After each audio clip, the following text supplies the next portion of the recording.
پھر آپ جب نماز پڑھنے کھڑی بھی ہوتی ہیں تو آپ کا نماز میں دل نہیں لگتا ہے. اسی لیے میں نے کہا تھا کہ اس کیٹیگریز کے اندر ایک پروگریشن محسوس ہوتا ہے. جو انسان انصاف پر قائم نہیں ہوگا, جو توحید پر قائم نہیں ہوگا, اس کے اندر یہ اللہ کی عبادت کا ایسنس آ سکتا ہے؟ وہ نوجوانی میں عبادت کی طرف بھاگے گا؟ نہیں بھاگے گا. توحید کو درست کرے گا. اس لیے ایک ایک صفت جو ہے وہ دوسری صفت کو سپورٹ کرتی ہے. اپنے وقت کو ضائع مت کیجیے. اللہ تعالیٰ نے آپ کو ایک بڑے کاز کے لیے پیدا کیا ہے. ہمارے نوجوانوں کے اندر عقل کی کمی تھوڑی ہے. بہت شارپ عقلیں ہیں, بڑے انٹلیکچوئل مائنڈ ہے, اور سوشل میڈیا کے جوکس بنانے میں اپنا وقت ضائع کرتے ہیں یا نہیں کرتے ہیں؟ سوشل میڈیا کے اوپر اپنا کتنا وقت ضائع کرتے ہیں. اللہ اس ہر وقت کا سوال کرے گا. یاد رکھیں, اسی وقت کے بارے میں اللہ پوچھے گا. یہ وقت میں نے تمہیں دیا تھا, صرف اس لیے نہیں دیا تھا کہ بس اس کو اپنے خوش ہونے کے لیے استعمال کرو, اس لیے دیا تھا کہ اس سے آخرت کی دنیا کماؤ. مگر انسان سمجھتا ہے اتنا ٹائم ہے میرے پاس, ابھی تو ایگزامز ختم ہوئے ہیں, now I have a free time, let me enjoy my self. ایک سیزن تو دیکھ ہی سکتی ہوں. امیجن رمضان کا مہینہ ہو, آخری عشرہ ہو, تاخراتیں ہوں, اور ہم بیٹھ کے کوئی سیزن دیکھ رہے ہوں. ایک طرف یہ یوتھ ہے جو آپ کے سامنے موجود ہے, اور یہ تو چند نام ہے جو میں نے آپ کے سامنے لیے ہیں, اور ایک طرف آپ اور میں یہ کام کر رہے ہوں. شرم آئے گی اللہ کے سامنے؟ آئے گی, آنی چاہیے. کیسے آپ اور میں اس کو نگلیکٹ کر سکتے ہیں؟ بل ہوا شر لکم, یہی وقت جو فرصت تھی یہ تمہارے لیے قیامت کے دن شر بن جائے گا, جب تمہاری گردن کی رسی بنے گی. یہ وقت اللہ نے دیا, انرجی اللہ نے دی, طاقت جوانی کی اللہ نے دی, پرفیکٹ ایکومن عقل اللہ نے دی, اس لیے دی کہ اس کو اللہ کی نافرمانی میں استعمال کرو. وَلِلَّهِ مِيرَاثُ السَّمَاوَاتِ وَالْأَرْضِ. کس کی یہ سب میراث؟ میرا وقت کس کا ہے؟ چھین لے گا اللہ مجھ سے جس وقت چاہے. میری عقل کس کی دی ہوئی ہے؟ اللہ جس وقت چاہے میری عقل چھین لے, مجھے چیزیں سمجھ نہ آئیں. میری طاقت کس نے دی ہوئی ہے؟ اللہ نے دی ہوئی ہے. جب چاہے اللہ جوانی میں بیماری لے کر آ جائے. کیا جوان مرتے نہیں؟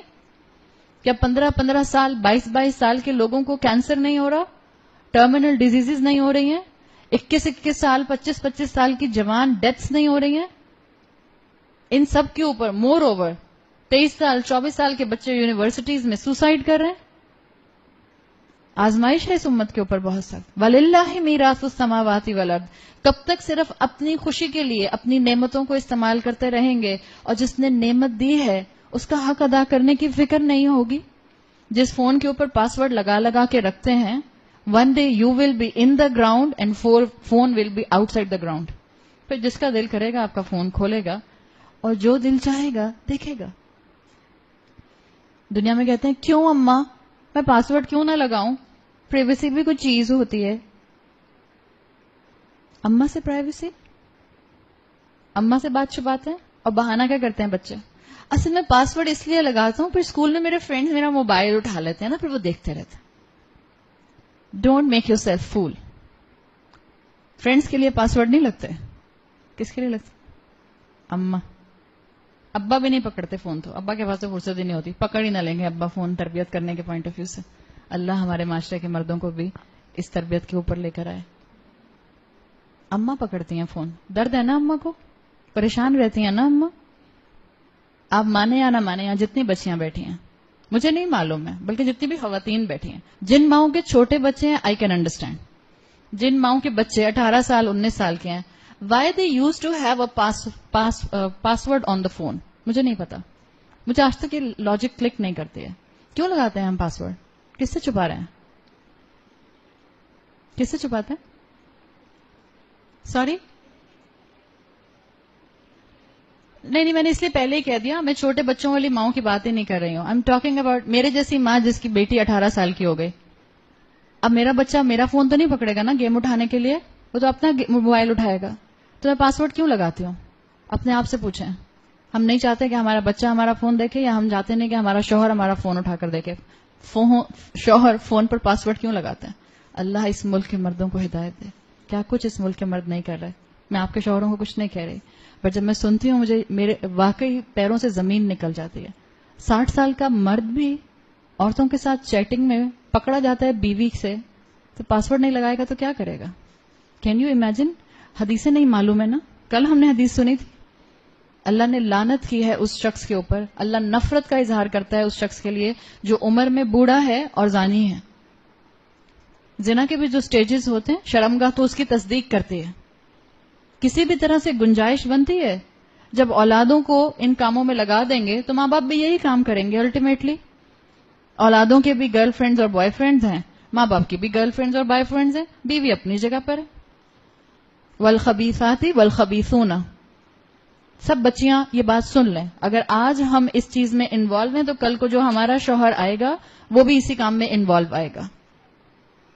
آنکھیں کھول کر زندہ زندگی گزارنے کی کوشش کیجیے. اللہ نے مجھے اور آپ کو بلی اور کوا بنا کر پیدا نہیں کیا, اشرف المخلوقات بنا کر پیدا کیا ہے. دیر از اے لاٹ مور ویژن ان فرنٹ آف اس. اپنے آپ کو ضائع مت کیجیے. جس فون پر ہم پاس ورڈ لگاتے ہیں بہت جلدی ہم سب اس فون کو چھوڑ کر جانے والے ہیں. پھر ہم زمین کے اندر ہوں گے, جس کا جو دل کرے گا ہماری چیزوں کا استعمال کرے گا. اپنے وقت کو ضائع مت کیجیے, اپنی ذمہ داری کو سمجھیے اور اس شاب کے وقت کو سیریس سٹرگل کا حصہ بنائیے. میں نے کل بھی یہ بات کی تھی اور میں پھر ایک بات کروں گی. جوانی کی عمر بائی ڈیفالٹ ریلیجن کی طرف اٹریکٹ ہوتی ہے اگر وہ ماحول سے پولیوٹڈ نہ ہو, اور ماحول کی پولوشن کو ہٹانے کا ایک ہی طریقہ ہے کنیکٹ وتھ قرآن. قرآن کی کلاس سے جڑ جائیے, قرآن کی کلاس میں جا کے بیٹھے. I am not talking to listen a lecture on YouTube. Please جائیے, کلاس میں جا کر بیٹھیے. وہ فرشتوں کی رحمت, وہ اللہ کی رحمت, وہ فرشتوں کا دعا کرنا, وہ ایک دوسرے سے سنرجی ملنا, یہ انشاءاللہ آپ کو اپنی زندگی کے اندر بہت برکتیں سمیٹنے کا ذریعہ بننے کی ایک شکل نظر آئے گی. اس کو کیجیے. تیسری کیٹیگری, ہم اللہ سے دعا کرتے ہیں اللہ تعالیٰ ہماری یوتھ کی مدد فرمائے اور اللہ ہمارے سب بچوں کو اور ہم سب کو, ہم اس قابل تو نہیں ہیں اللہ, لیکن ہم مانگتے ہیں ہمیں اپنے عرش کے سائے میں قیامت کے دن جگہ دے دیجیے گا. تھرڈ کیٹیگری, وَرَجُلٌ قَلْبُهُ مُعَلَّقٌ فِي الْمَسَاجِدِ, وہ شخص, وہ مسلمان جس کا دل مسجد میں اٹکا رہتا ہے. ابن حجر کی میں نے آپ کو تفصیل بتا دی تھی کہ اس کے اندر جب ہم رجل کا لفظ پڑھیں گے تو اس میں مرد اور عورت دونوں مراد ہیں. اس میں دو کانسیپٹ لیے گئے ہیں اس کیٹیگری سے. وَرَجُلٌ قَلْبُهُ مُعَلَّقٌ فِي الْمَسَاجِدِ, اس کے دو مفہوم ہیں. ابن حجر نے اس کو اپنی کتاب میں مینشن کیا ہے.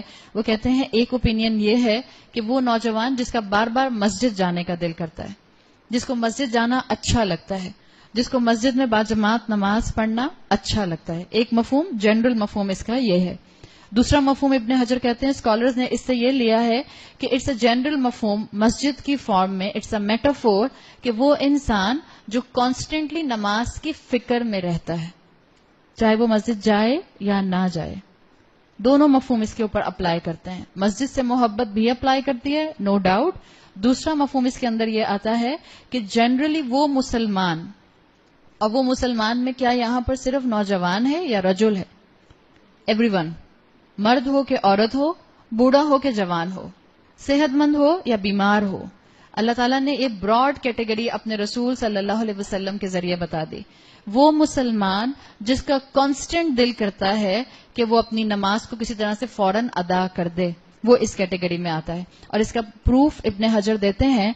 امام ابن سیرین کی بہن تھیں حفصہ بن سیرین, بہت زیادہ عبادت گزار, اور ایسی کئی مسلمان عورتیں آپ کو اپنے اسلامک ٹریڈیشن میں ملتی ہیں.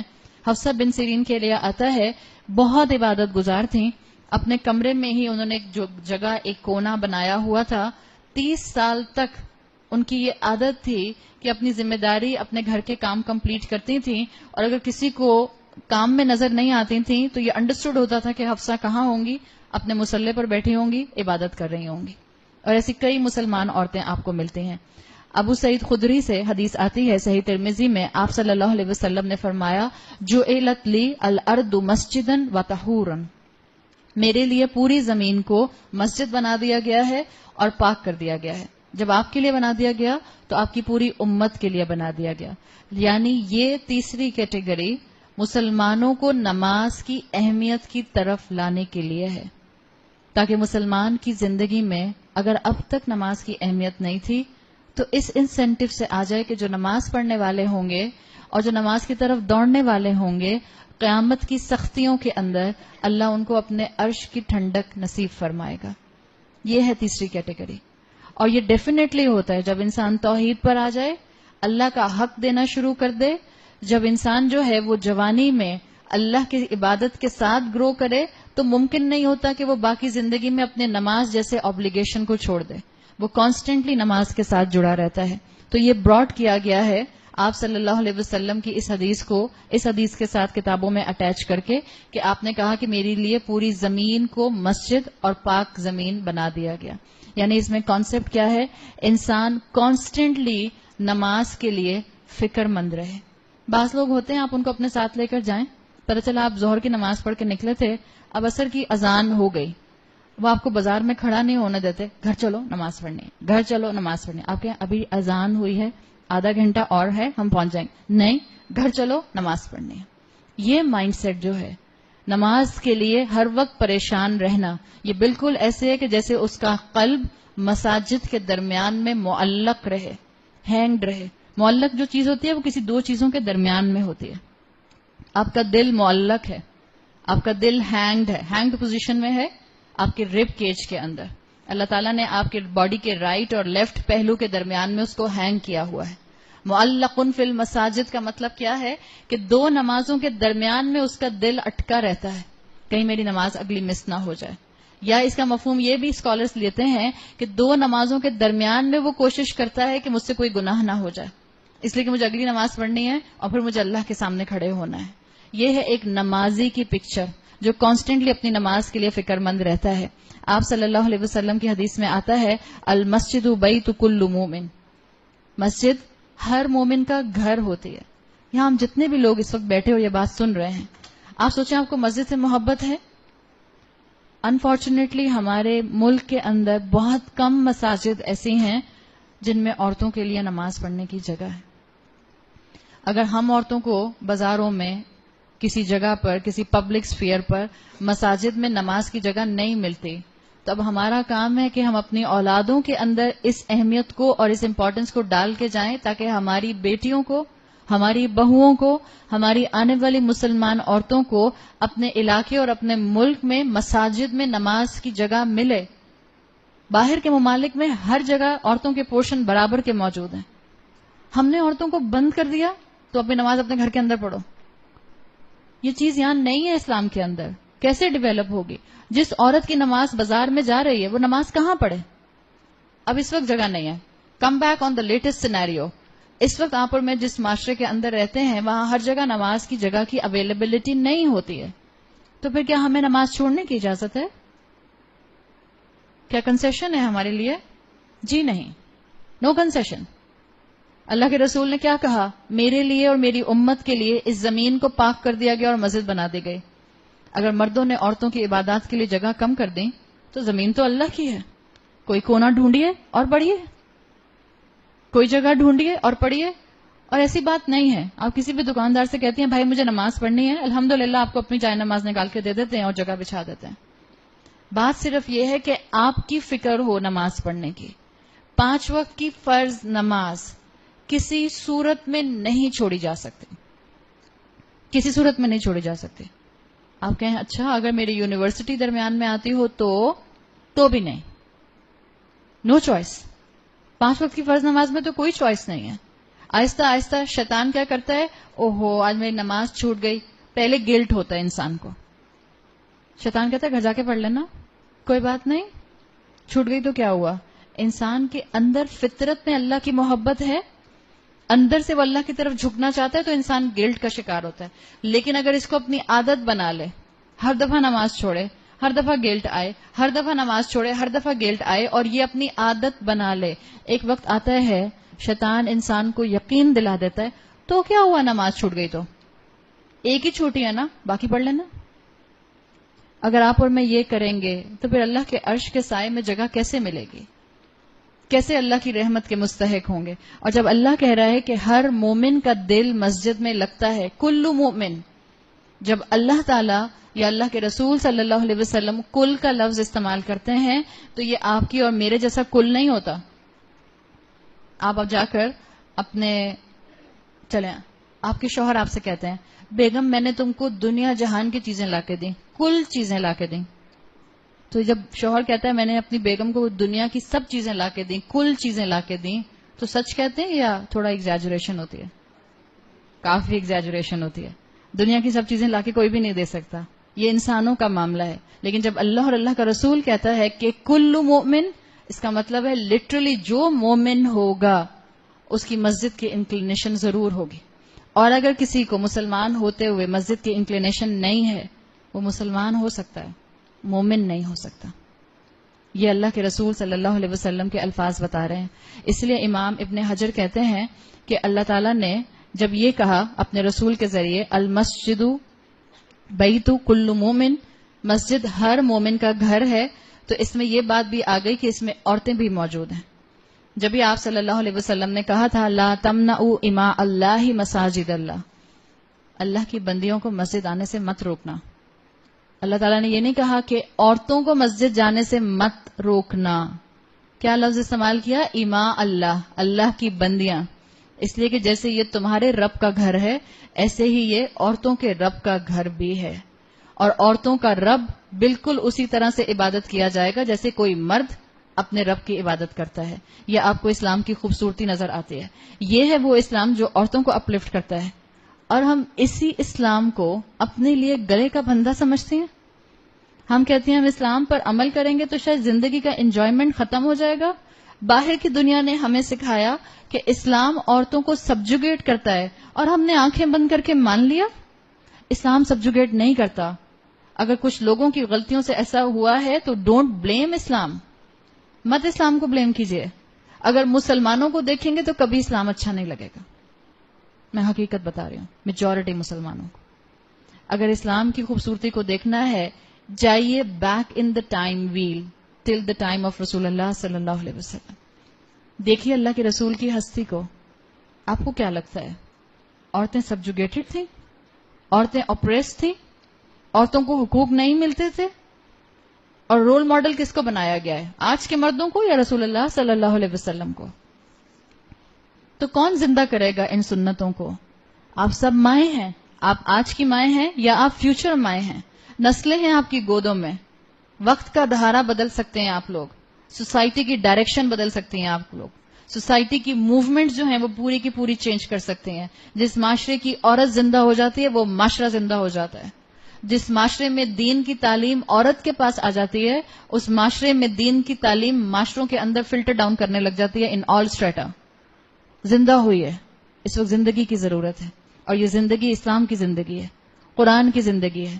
پریکٹیکلی قرآن کو تھامیے ہیں, صرف سننے کے لیے نہیں, صرف انٹلیکچوئل اسٹیمولیشن کے لیے نہیں, صرف واہ واہ اور سبحان اللہ کرنے کے لیے نہیں. It's time to do something. آپ کی اور میرے عمل کا وقت بہت کم ہے. ہم آ چکے اس دنیا میں, اور کچھ پتہ نہیں کب واپس بلا لیا جائیں. یہی چھوٹا سا سپین ہے زندگی کا جو میرے آخرت کا ڈیسائیڈنگ فیکٹر ہوگا. یا میرے لیے ہمیشہ کا باغ ہے, یا اللہ نہ کرے کہ دوسری جگہ مجھے یا آپ کو جانا پڑے. تو اپنے آپ کو اس کانسیپٹ کے ساتھ اٹھائیے کہ آپ انشاءاللہ اس معاشرے میں دین کا ریوائول کریں گے. اپنے کندھوں پہ ذمہ داری محسوس کیجیے. وَكَذَلِكَ جَعَلْنَاكُمْ أُمَّةً وَسَطًا. اللہ نے تم کو امت وسط بنایا ہے. وَجَعَلْنَاهُمْ نہیں کہا اللہ تعالیٰ نے ان کو بنایا ہے, نہیں, تم کو بنایا ہے. اٹھو اور اپنی ذمہ داری محسوس کرو. ہر لڑکی, ہر عورت یہ سمجھے کہ میں نے اسلام کو اپنے خاندان میں پروموٹ کرنے کی ذمہ داری لینی ہے. بیٹیاں ماؤں کو نہ دیکھیں, ماؤں بیٹیوں کو نہ دیکھیں, معاشرہ استادوں کو نہ دیکھے, شاگرد استادوں کو نہ دیکھیں, اور نہ استاد شاگردوں کو دیکھیں. اپنی اپنی ذمہ داری محسوس کیجیے. میں چینج کروں گی. I will be the agent of change in this society. ہیں گٹس سب کے پاس ہیں, صرف ہمت چاہیے, ول پاور چاہیے, اندر سے ڈٹرمنیشن چاہیے, جذبہ چاہیے. اور آپ یہاں جذبہ ہی تو اکٹھا کرنے بیٹھے ہیں. اپنے جذبے کو, سب لوگ کہتے ہیں, پوری دنیا میں آوازیں آتی رہتی ہیں, جذبہ ہے, جنون ہے, تو آگے بڑھیے. ہاں, اس جذبہ اور جنون کو اسلام کے راستے پر لے کر تو آئیے. آپ کو چیزوں کی حقیقت نظر آنا شروع ہو جائے گی. آپ کو سٹینڈ لینا آنا شروع ہو جائے گا. آپ کسی سے نہیں ڈریں گی. مومن کسی سے نہیں ڈرتا. جو اللہ سے ڈرتا ہے وہ کسی سے نہیں ڈرتا, اور جو اللہ سے نہیں ڈرتا وہ سب سے ڈرتا ہے. ہمارا کیا حال ہے؟ سچویشن نمبر 1 یا situation number 2؟ Majority situation number 2. ہم صرف زبان سے کہتے ہیں ہم اللہ سے ڈرتے ہیں. اگر ہمیں اللہ سے واقعی ڈر لگتا ہو ہم غیبت کریں، عادت کے طور پہ غیبت کریں.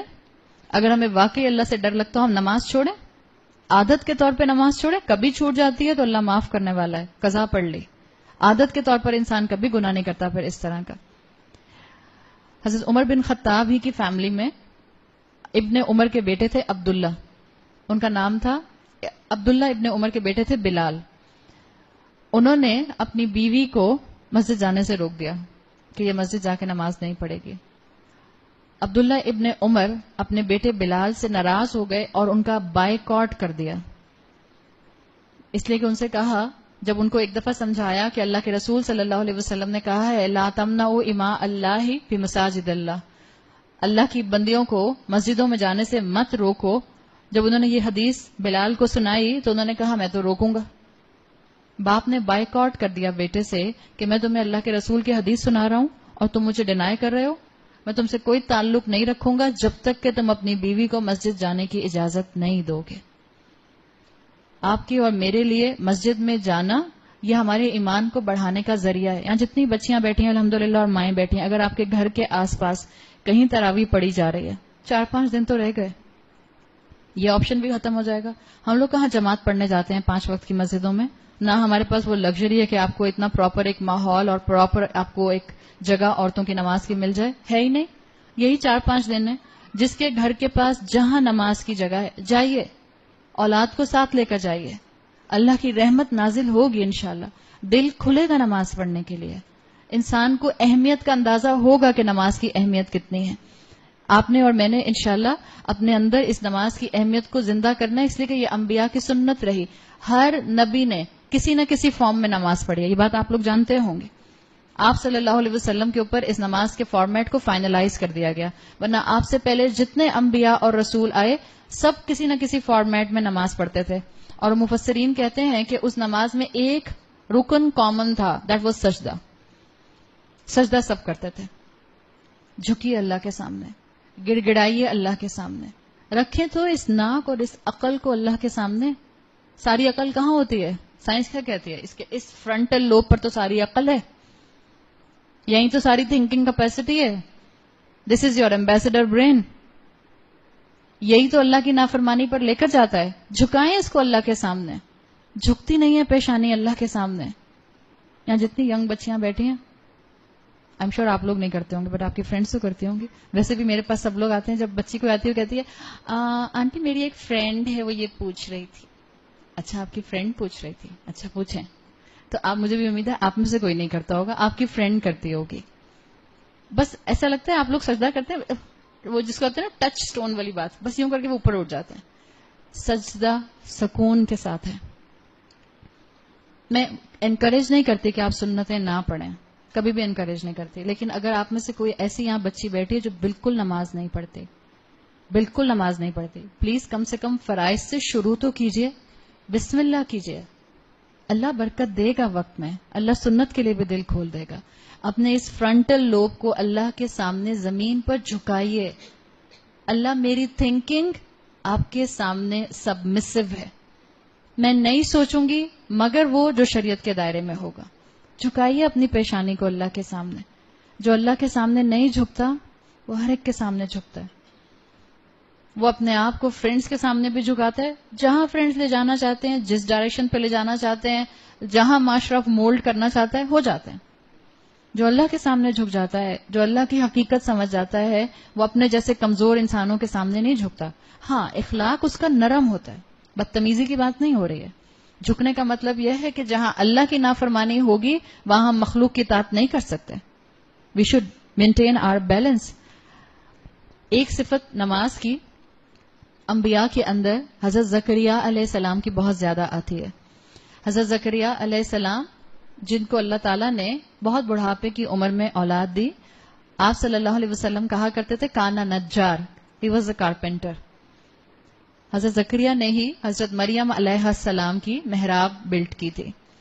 حضرت زکریا کے لیے آتا ہے کہ اپنے دن بھر کے کاموں سے جیسے ہی فارغ ہوتے تھے فوراً اپنی نماز کے لیے کھڑے ہو جایا کرتے تھے.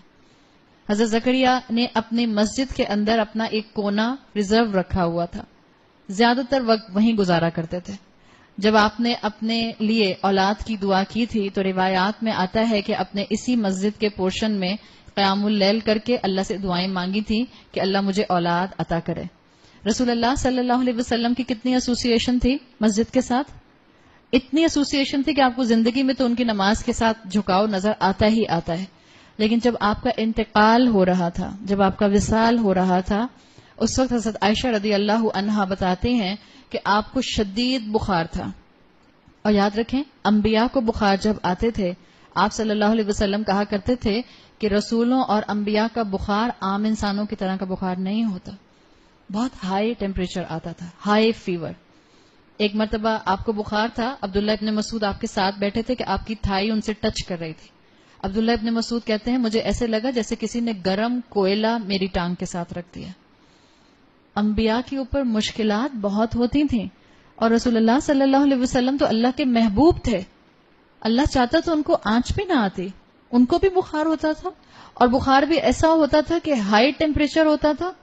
تو اگر زندگی میں آپ کو اور مجھے تھوڑی مشکل ہو جاتی ہے اس دین پر چلتے ہوئے، مت گھبرایا کریں، مت رویا کریں، مت بیک آف کرنے کا سوچا کریں. میرے دین میں کبھی بیک لیش نہ آئے میری آزمائشوں کی وجہ سے. رسول اللہ صلی اللہ علیہ وسلم کے آخری دن، آخری ایام آپ کو بہت سیویئر ٹیمپریچر تھا. آپ لیٹے ہوئے تھے، سو گئے، آپ کی آنکھ کھلی تو آپ نے حضرت عائشہ سے پوچھا کہ کیا لوگوں نے نماز پڑھ لی؟ اصلی الناس؟ حضرت عائشہ نے کہا نہیں، وہ آپ کا انتظار کر رہے ہیں. آپ صلی اللہ علیہ وسلم، حضرت عائشہ کہتی ہیں، ہمت کر کے بڑی مشکل سے کھڑے ہوئے تو بخار کی سختی کی وجہ سے، کمزوری کی وجہ سے فینٹ ہو گئے، بے ہوش ہو گئے. حضرت عائشہ کہتی ہیں پھر تھوڑی دیر میں ہوش آیا تو آپ نے پہلا سوال کیا کیا لوگوں نے نماز پڑھ لی؟ حضرت عائشہ نے کہا نہیں، وہ آپ کا انتظار کر رہے ہیں. آپ صلی اللہ علیہ وسلم پھر کھڑے ہوئے اور پھر فینٹ ہو گئے. تیسری مرتبہ حضرت عائشہ کہتی ہیں پھر آپ نے وہی سوال کیا پہلی دفعہ آنکھ کھلتے ساتھ، کیا لوگوں نے نماز پڑھ لی؟ حضرت عائشہ نے کہا نہیں، وہ آپ کا ویٹ کر رہے ہیں. پھر بے ہوش ہو گئے. چوتھی مرتبہ آپ صلی اللہ علیہ وسلم نے 2 صحابہ کو اندر بلایا اور ان کے کندھوں کے اوپر ہاتھ رکھ کے لٹرلی ڈریگ کرتے ہوئے، اس لیے کہ کھڑے ہونے کی طاقت نہیں تھی، ڈریگ کرتے ہوئے آپ صلی اللہ علیہ وسلم کو یہ دونوں صحابہ باہر لے کر گئے. یہ نماز کی اہمیت تھی. آپ کے آخری الفاظ کیا تھے؟ آپ کی آخری وصیت 2 الفاظ آپ نے کہے تھے، نماز اور عورتیں. کتنا بڑا سبق ہے. اللہ ہمارے امت کے مردوں کو عورتوں کا احساس کرنا اور ان کا خیال کرنا سکھا دے. آپ نے کہا تھا نماز کی فکر کرنا، اور امت کے مردوں کو کیا سمجھایا تھا؟ اس امت کی عورتوں پر ظلم نہ کرنا. اللہ ہمارے یہاں تو سب کیونکہ عورتیں بیٹھی ہیں تو میں زیادہ اس پہ بات نہیں کرتی ہوں، میں انکریج نہیں کرتی اس طرح کی بات کو، ورنہ ہوتا کیا ہے کہ پھر ہم عورتیں بدزن ہو کے جاتے ہیں. دیکھیں، اللہ ہمیں اگر آزما رہا ہے کسی بھی اینگل سے، چاہے والد ہیں، چاہے بھائی ہیں، چاہے شوہر ہیں، چاہے بیٹا ہیں، یاد رکھیں وہ ہمارے ہی اپنے ہیں. ہم ان کو چھوڑ کر کہیں نہیں جا سکتے. اگر ان میں دین کی کمی ہے تو آپ کی دعائیں، اور اگر وہ آپ سے عمر اور رتبے اور رشتے میں چھوٹے ہیں تو آپ کی تربیت ان کو اچھا مسلمان بنائے گی. جہاں تک شوہر کا معاملہ ہے، آپ شوہر کی تربیت نہیں کر سکتے، اور میرا آپ کو مشورہ ہے کبھی شوہر کی تربیت کی کوشش بھی مت کیجیے گا. بہت برا بیک لیش آئے گا، سوائے جھگڑے اور پریشانی کے کچھ بھی نہیں ہوگا. شوہر کے لیے دعا کی جاتی ہے اور بہت انڈائریکٹ انداز میں شوہر کے ساتھ معاملہ اچھا رکھا جاتا ہے. ظاہر بات ابھی ہمارا وہ کورس نہیں ہو رہا کہ ہم شوہر سے کیسے ڈیل کریں، میں آپ کو بتاؤں، میں زیادہ ڈیٹیل میں اس وقت جان نہیں سکتی، لیکن جو میرے سامنے باتیں اور انداز مجھے پتہ چلتے ہیں، زیادہ تر بیویاں پریشان ہوتی ہیں کہ شوہر دین سے دور بھاگتے ہیں. ایسے میں ایک چیز یاد رکھیے، آپ کا دین پر آنا، آپ کا خود مثال بننا اپنی اولاد کے لیے، اور آپ کا اللہ کے سامنے گڑ گڑانا اولاد اور شوہر کی ہدایت کے لیے، بس یہ اہم چیز ہے. آپ اولاد کی تربیت کر سکتی ہیں، آپ شوہر کی تربیت نہیں کر سکتے. جس دن بیوی شوہر کی تربیت کرنے کھڑی ہو جاتی ہے، اس دن سوائے جھگڑے اور فرسٹریشن کے کچھ ہاتھ میں نہیں